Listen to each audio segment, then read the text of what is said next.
Hey guys, it's me again. So, while this is on my mind, I'm going to make this video because if I don't do it now, it's going to take me forever to do it. And while I do have the time and I'm by myself, I'm going to do it. So, one of the things I want to talk about is the woman I'm becoming and what that looks like and the process that I've gone through to get where I am. I am still very early in my process of discovery and learning things about myself that I've not addressed, but we're there.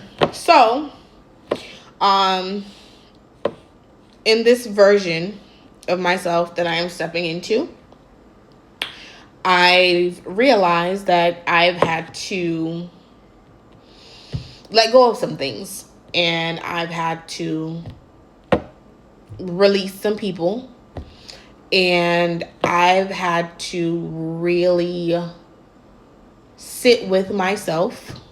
And that's something that I think I've struggled for a long time with doing.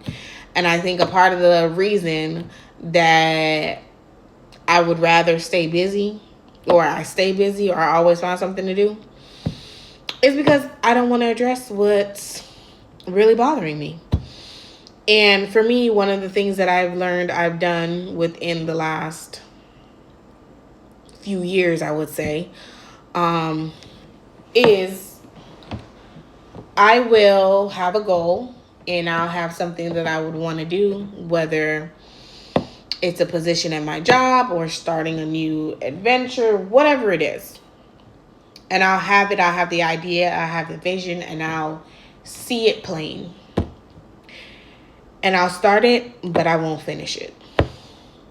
And I realize the reason I do that is because I am terrified of failing. I am not someone that likes to fail.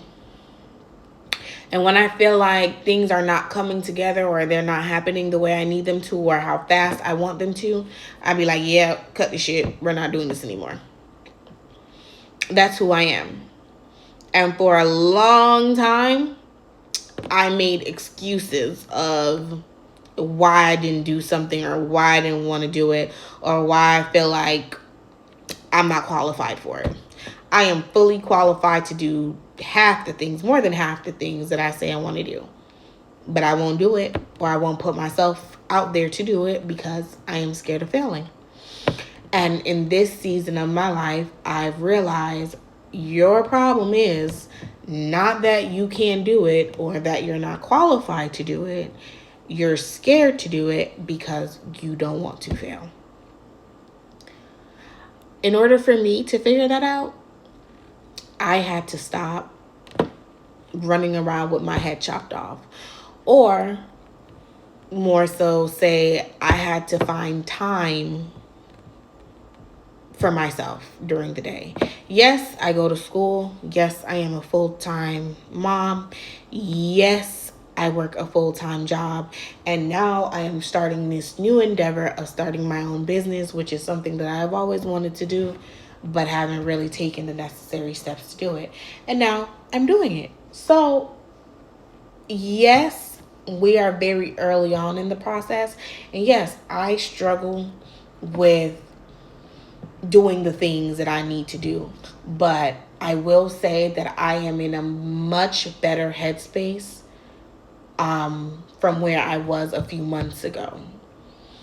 It is very hard to come to a place where you have to be honest and you have to see yourself for who you really are and what's really going on in your life. And some of the things in your life, you may be like, why is it constantly happening to me? Or why it seems like things is just a revolving door and nothing is changing. Nothing is changing because you haven't made the choice to change who you are. In order for things to change, you have to change. And that's a lot of the times we have a problem with. Nobody really likes change. And nobody really likes holding themselves accountable for shit. We don't. And I am someone, yes, I haven't held myself accountable in the ways that I need to hold myself accountable. So, for all those who think that change is going to miraculously happen and God is one day going to show up and he's just going to sprinkle some sparkle and it's all going to go away, that's not how it works. God does not work until you work. He don't. He going to sit with you, but if you don't move, he don't move. And I've come to that realization that, Christina, until you start holding yourself accountable and changing the way you move in this life, nothing else is going to change. So, the things that I started doing in order to make the change. The first thing I did was I've learned that I love being by myself. I do. I enjoy my own company. But with enjoying my own company, I've realized that I need to do things that feed my soul. So now when I get up in the morning, one of the first things I do, one or two things. Either I come and I sit for maybe 20, 30 minutes and I read my Bible. That is the first thing I do. I talk to God. That's a must. Me and him, we got to be on the same page, because there ain't no way in hell with all the that be going on that I can just make it through life and be okay. It's just we got to be in constant communication, and I get real specific with him, and I tell him how I really feel about whatever is going on.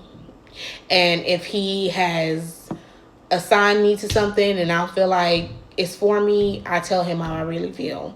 Like, why are you putting me through this? I know this is a lesson I have to learn, but I don't want to learn this lesson right now. And I'm honest with him. Yes, we have a very open relationship. Next. The next thing I do is I set goals for myself. And I write these things down. And I'm very intentional about them. So, if you are on this journey in life where you need things to change and you need to shift, start writing things down. It could be the smallest thing, tiniest thing.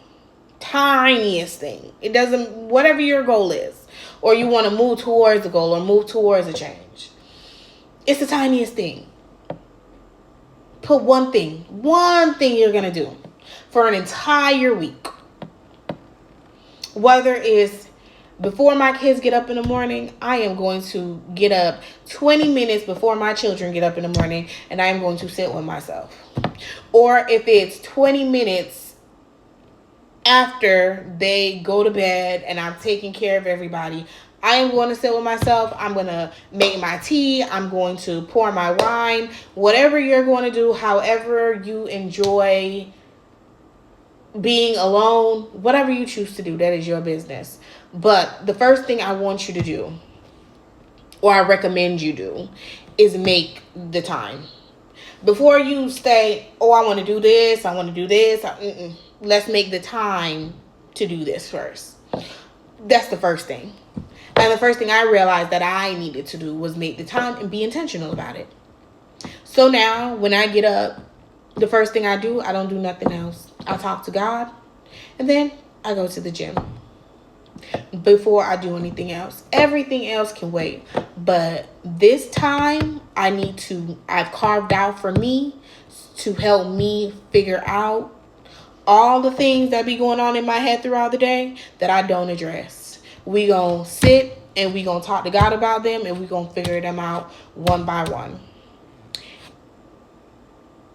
It's not the big goals that matter, it's the small ones. But we just need to be consistent with the small ones. So the first thing that I did with making this change into walking into the version of me that I really need to be, or that God sees for me, is I've had to learn to sit with myself. And I've had to sit with myself in silence and hold myself accountable for all the things that I haven't done or I want to do that I haven't started yet. That is the first thing you have to do, is learn to sit with yourself.